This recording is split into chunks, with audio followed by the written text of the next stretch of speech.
यह झोंबी लड़की का स्कूल में पहला दिन था। उसके पापा ने उसे याद दिलाया था कि किसी को काटना नहीं है। वह आधा अधूरा समझी भी, लेकिन जैसे ही स्कूल पहुंची, कुछ बदमाश बच्चों की नजर उस पर पड़ गई, जिन्हें यह पता ही नहीं था कि वह झोंबी है। क्लास के बाद कुछ बच्चे जानबूझकर उसे चिढ़ाने लगे। लड़की के चेहरे पर कोई भाव नहीं था, फिर भी वे उसका मजाक उड़ाते रहे। उसे इतना डरपोक देखकर वे उसे मारने तक लगे। 아무리 누가 바보야. 보자. 가만 있어.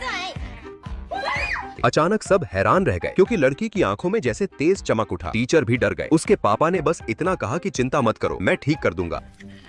लड़की फिर से सामान्य हो गई, लेकिन अब सब उससे दूर दूर रहने लगे। पीटी क्लास में वह बस खामोश बैठी देखती रही। तभी एक बच्चा गलती से बास्केटबॉल उसकी तरफ फेंक बैठा। हैरानी की बात ये कि लड़की ने उसे वापस भी कर दिया। जब उस बच्चे ने गेंद पकड़ने की कोशिश की तो लड़की ने पलटकर जवाब दिया। एक झोंबी तक पलटवार करना जानती थी। उसने सिर हिलाकर जैसे जीत का एहसास किया। बच्चा गुस्से से भर गया और उसे सबक सिखाने के लिए एक नया खेल शुरू हुआ, जिसमें वे जानबूझकर उसे टक्कर मारते। टीचर उसे बचाने दौड़े भी, लेकिन उसकी नजर देखकर डर गए और चुपचाप देखते रहे कि वह खुद उठकर फिर खेल में शामिल हो गई। पास देते समय टीचर हिचकिचाए और अगले ही पल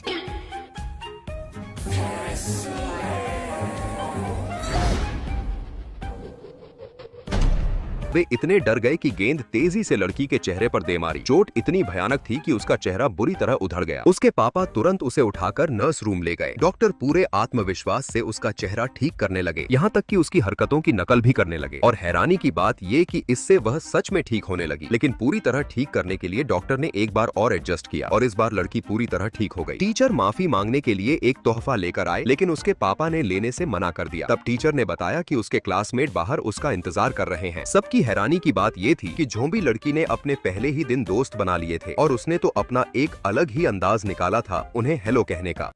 오, 네.